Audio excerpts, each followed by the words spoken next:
everyone, I'm Rita Kakati-Shah. I'm your host for the Uma Show. Welcome to your one-stop journey for feeling empowered. We're a platform for change. We build confidence. We are your voice. We want you to be bold, be you, be Uma. Today, we're exploring women role models in STEM, and I'm so excited to be joined by a goddess of go-getting, Chandrabali Ghose, who is joining us from New York City, and she is the founder and CEO of Bioharmony Therapeutics. Welcome, Chandra. Thank you for joining us today. Hi, Rita. Thank you again for having me on your show. These are one of my favorite kinds of shows to be on because I love talking to women and seeing different women in their roles, being bold, being beautiful, being strong. So I'm very happy to be here with you today. Oh, you're so welcome. Well, I can't wait to hear from you. So let's start from the beginning. So you're a girl from Kolkata originally. You attended an all-girls Catholic school. Tell us about your upbringing and how you grew up. So as you mentioned, I grew up in Calcutta, India, or as back in the day it was called, it was called Calcutta. Now it's Kolkata. I went to an all-girls Catholic school. Name of the school is Loreto House, and it was 13 years of so much fun with other girls, who are now amazing women doing amazing things in their lives. So I had a pretty typical, normal childhood. I'm an only child. And I grew up in a typical household where my grandmother, my grandfather from both sides were living with us at some point. And that was, pretty interesting. And a lot of people ask me, were you lonely, because you're an only child? But I think I had the best of both worlds because my cousins were around all the time. And, but I was still, got to hang out with, people my age and, things like that. But I really enjoyed my school. I think when I think back to my formative years and my love for STEM, for biology, it was actually sparked in ninth grade. I had this amazing biology teacher, Mrs. Kundu, and that's kind of where, my interest in biology sparked, and I haven't looked back. Then. I love that because I was just about to ask you actually, just if you could walk us through your journey of your education, because obviously from your days in India, from your days in Kolkata, you then moved on to the US, and then you were also working in Spain at the same time, studying back and forth on doing your bachelor's in biology and theology, interestingly. And then you went on to do your PhD in New York University at the New York University School of Medicine in microbiology. So could you talk us through that journey a little bit? Sure. Mrs. Kundu was a very, larger than life character in my life. And I owe her a lot. And before that, I was, in love with doing math. Math was my favorite subject. It probably still is, but I really enjoyed her classes. I really, loved what the human body could be doing, learning about the living world around us. And growing up in Calcutta, personally experiencing a lot of, infectious diseases. I was really curious about, viruses and bacteria and vaccines. So my interest in infectious diseases started pretty early on. And I knew that if I ever did research or go into, this space, it would be in the infectious disease space. So that was something that I knew back in the day, this is, kind of where I would end up. I actually ended up in Spain to begin my undergraduate career in St. Louis University. And it was, I haven't thought about this story for many, many years, but I spoke at St. Louis University's commencement a couple of years ago and actually sat down and thought about my journey a little bit. And it just happens that in my mail at my house in Calcutta, a little postcard showed up. When you do your SATs, different schools start sending you stuff. And it was from St. Louis University in Spain. They had started a campus and they were accepting international students. So it was just, by chance that I applied and that was kind of where two of my passions kind of collided. I love traveling. I was really intrigued about going to Spain. It's not very conventional to begin with. There were, a lot of people going this is, before the time of internet. So you can't really Google if this even exists. So I started off in Spain. It's just a 4-year college. You do 2 years in Spain and you transfer to the main campus in St. Louis. So St. Louis University happens to be a Jesuit college. So, there's a lot of, there were a lot of students studying to be priests. So it was very intriguing to me because, in India, when you go to college, you don't see that, right? Like in colleges where people are studying to become a priest or anything like that. So I had to take some classes in theology, and I was really intrigued. Like, one side, I'm a completely scientific person, but on the other side, I wanted to learn more about the philosophy, about different world religions. So that's how, the theology portion of my education happened. But it was, again, I spent about 2 years in St. Louis, and then 2 years before that in Spain to get my undergraduate degree. Then I applied. Did you speak Spanish? I didn't before I arrived. So I learned, it was interestingly very easy to pick up. And I've been trying to learn French for God knows how long. And it's taken me so long. But I think if you're living in a place, I think you develop languages really quickly. Amazing. But following my career path, so I ended up in NYU doing research in the Department of Microbiology. So that's kind of my academic arc. So I ended up doing exactly what I had known when I was 15, 16 that I would want to do. So that's how it all happened. I love that, because you knew exactly what you wanted and you just went for it. Perfect story of that, And you've actually done quite significant work with microbials or life-saving vaccines. And you've published several high-impact articles and book chapters in the field of infectious disease. Currently, you're the founder and CEO of BioHarmony Therapeutics, an early-stage biotech startup which specializes in the development of novel antimicrobials. Tell us a bit more about that. Sure. So my career path after my PhD, it kind of went along the academic arc. So it was mostly after I got my PhD at NYU. I moved to Boston for my postdoc. I was in the Department of Infectious Disease at Mass General Hospital. So I was a postdoc at Harvard Medical School. And my work at that point was surrounding developing vaccines for this infection called C. diff infection, which affects patients who are in hospitals. They get, a ton of antibiotics and they develop diarrhea, and then they need treatment. So it was my first foray into almost like a startup world, but not quite, because we were working with a startup in Boston. So this is around 2005, 2006. So kind of in the middle of, the biotech trend in Boston, And so I was there for a couple of years. I loved what I did. And then I moved back to New York. I was at Aaron Diamond AIDS Research Center in David Ho's lab. And David Ho is a famous HIV researcher. He was Time Magazine Man of the Year in the 1990s.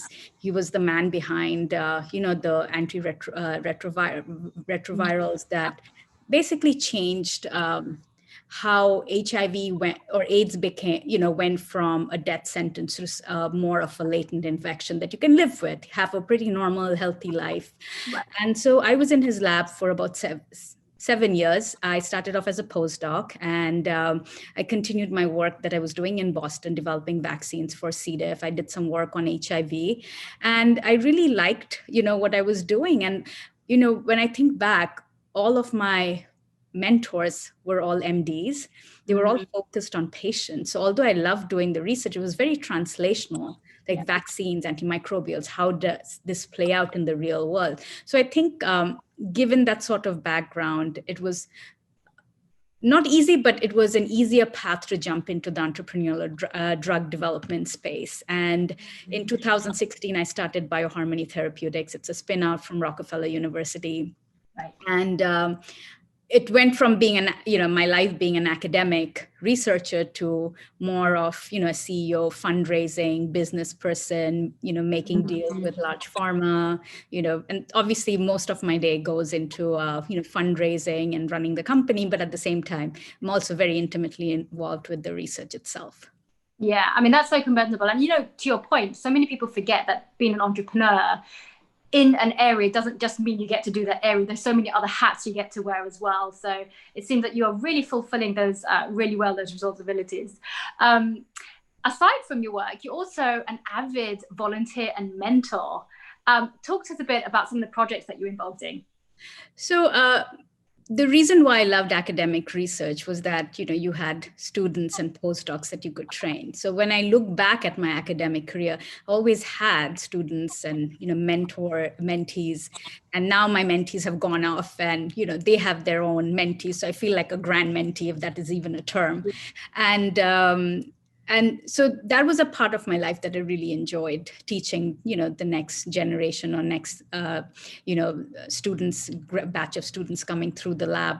So, advocacy, speaking to the next generation, kind of looking after the next generation was always something that I really, really enjoyed.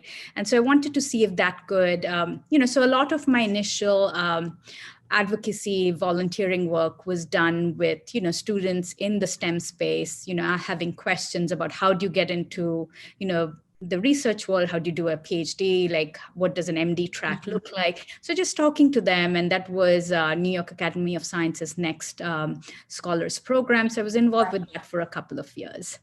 And recently I've started this nonprofit, which is a program or a project that has come out of the Aspen Institute's Health Innovators Fellowship, which is I'm part of that. And the company, the nonprofit, it's a big name. I'm calling it a nonprofit, but it's like literally, volunteers helping out at this point, called Beyond Pads.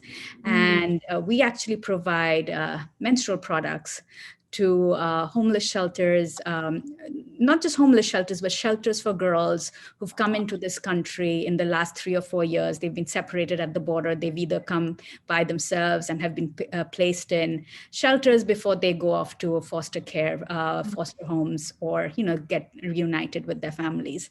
So this is something that I've been very involved in the last couple of years, because gender, equality is, again, something that I feel very strongly about. And this came about almost like overnight, watching TV, watching, Mayor de Blasio, walking, in front of Harlem, which is 20 blocks from my house, and, seeing those girls showing up and thinking, what's happening? Like, they're all 10, 12-year-olds. This is such an important part of their lives, they're alone. So that's kind of how Beyond Pads, was born.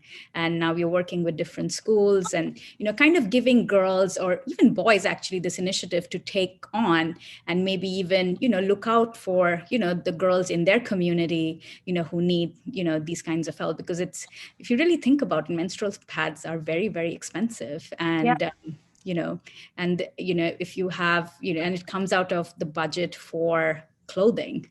So if you think about these things, this is something that most people don't think about. Lawmakers don't think about it because most lawmakers are male. Right. Yeah, absolutely. And I just love that work you're doing, because it's so not just empowering, but you're actually thinking, like, what is the root cause? Girls' confidence, it comes at this time. This is the adolescence. They're getting into puberty. This is the time that their lives are shaped. So you're kind of getting in there now. So that's amazing, the work that you're doing there. And Chandra, when we first spoke, you actually talked about challenges that you faced as a working mother. Could you share that with us today, and specifically how you solved that piece of the working motherhood puzzle, so to speak? Sure. So I have a 13-year-old daughter. And when we first moved back to New York from Boston, when I started in David Ho's lab, I was a young postdoc with a 6-month-old baby. And, it's already hard having a baby. But one of the things that really, like, I was always a go-getter. I was always the last one out of the lab. I was always working really hard. And what happened with the baby was, like, I knew at a certain time, at like 6 o'clock, I have to go home, right? Like, or, I can't come back in the middle of the night to do something. Right. One of the things, like, people ask me, like, what changed your career trajectory? My baby didn't sleep till she was 5 years old. Wow. So that was a big thing in my life. I felt like, for the first 5 years, I was in a, I don't even know what to call it. There was so much lack of sleep going on that I wasn't focused on. Zombie zone. I was a zombie. I was a zombie. And, and then finally one day when she turned 5, she fell asleep, and, life kind of went back and to being the way it used to be. I found, like, new reign on my life. And one of the things that, the support system I have is actually my family, my husband, my parents. My parents live in India, but, early on when I was traveling for work, to a couple of conferences a year. They would actually come to the US from India and watch her. My in-laws lived in Long Island, and they would be over, on the few times that I would travel locally. So I've had a very strong support system that has allowed, given me the freedom to do these things. And although my husband plays a huge role in our daughter's upbringing, in the end, no matter what, if she was awake at night, even though I was trying to sleep, I was awake, to be honest. So I think the support system of my family, my most amazing babysitters and nannies, all of that was a big, help for me. And the other aspect that, we don't think about is the boss or the person that you're working for, how understanding are they? And I still remember once, my daughter had a health scare, and I called Dr. Ho, and I was like, I don't think I can do this anymore, right? I was like, I think I have to stay at home. And he was like, why don't you take the next few days, think about it, don't quit on the spot, and come back. Obviously, I came back.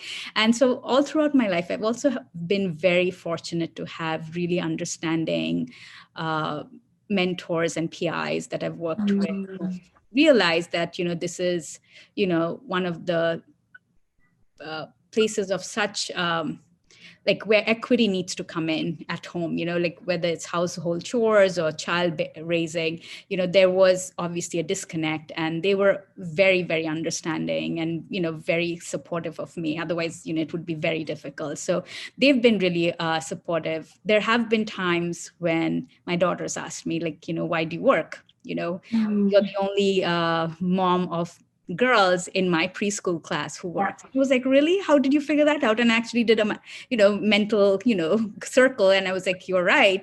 And it was really hard to explain at that point about, the important work that I was doing. Now she loves it. Now she understands. And, I don't think it could be, any other way. So having really supportive, understanding work environment is absolutely essential for women, especially mothers.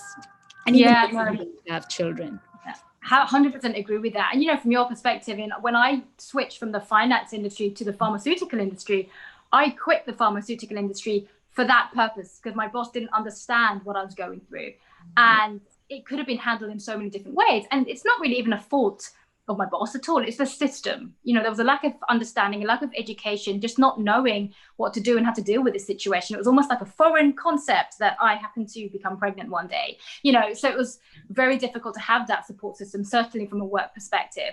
And then fast forward to now, same thing. I get it, being that working mother. I mean, my daughter will say the same things, that when I go and pick her up from school now, some of her friends go off and do play dates after school. I can't do that. I have to just bring her back, because for me, it's in the middle of my work day. And sometimes she will make a comment and say, well, mommy, why are you not like my other friends' moms who are just there, with the kids? And I said, look, they're doing different things. I'm doing something different. And she's starting to slowly understand. She gets involved in my work. She's traveled with me when we could travel in the past. So she's seen that. But it's those little things that sometimes you feel guilty as a mom, but it's ultimately the beauty of what you're doing that outweighs it in the future. And I think that's going to come across as well, Absolutely. So. Absolutely.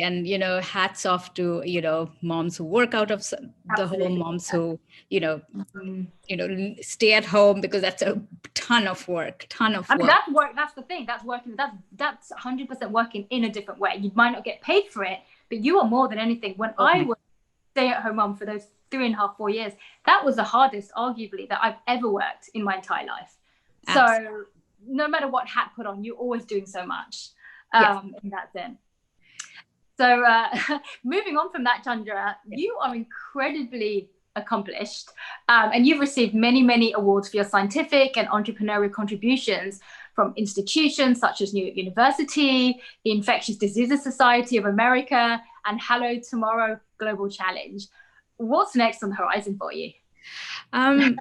People ask me this quite often, what are you going to do after bioharmony? And I'm like, bioharmony is not over. Who knows where it's going to go? And, we're in the middle of a global pandemic, right? And it's caused by infectious diseases. It's caused by a virus. And, I hear so many stories in the biotech space, in academia, where people had SARS, and MERS viral vaccines ready to go in the early 2000s, at some point in the 2000s, but they couldn't get funding to get to the next level. And imagine how much that would have helped if we were, if we had that knowledge, how much, already, getting a vaccine to market within 9 months is incredible. Hats off to the scientists and all the people involved. But I've always noticed that, and given your background in the pharmaceutical space, you'll appreciate this, that infectious disease is always, the last space that people invest in because there's no money in it. Yeah. And I love being in the infectious disease space because of that.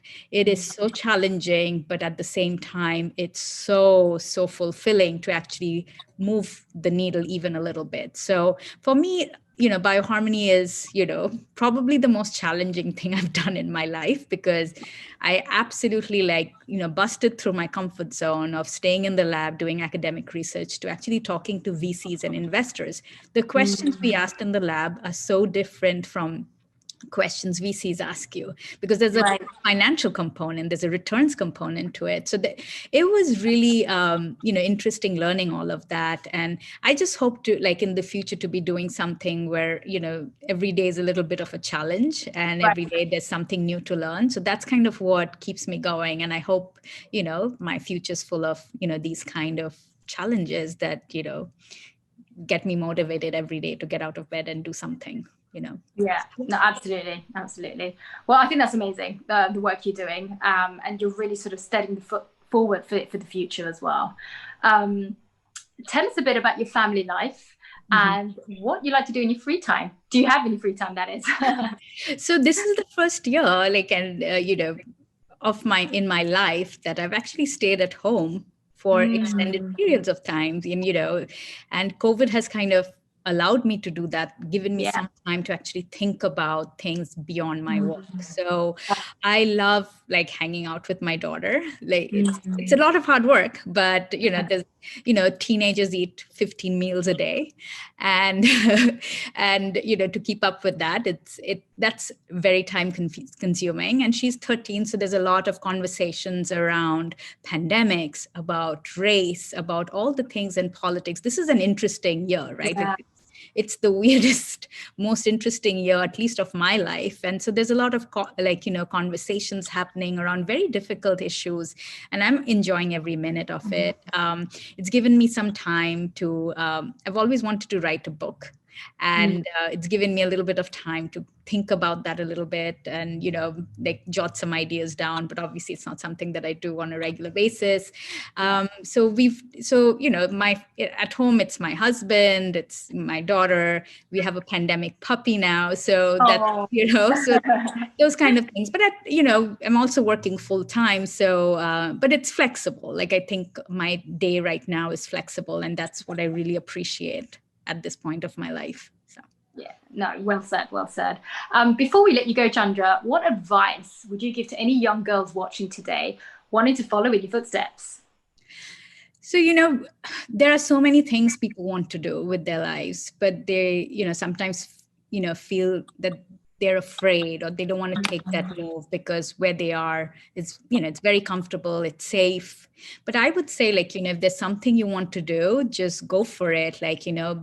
Get out of your comfort zone and just do it. Like the Nike commercial, just do it. And otherwise, the older you get, you're going to regret it. And you don't know if you'll fail at it if you don't try, So I think, getting out of your comfort zone and doing something that you've always wanted to is really gratifying. And that's the experience I've had. And, that's kind of what I would suggest everyone to do. If there's something you want to do, you should absolutely try it. Yes, I love that. Well, thank you so much, Chandra, for sharing your inspiring words with us today. Chandrabali Ghose, founder and CEO of Bioharmony Therapeutics. And thank you to our viewers on joining us on this empowerment journey today. We want you all to embrace that inner goddess of go-getting. We want you to be bold, be you, be Uma.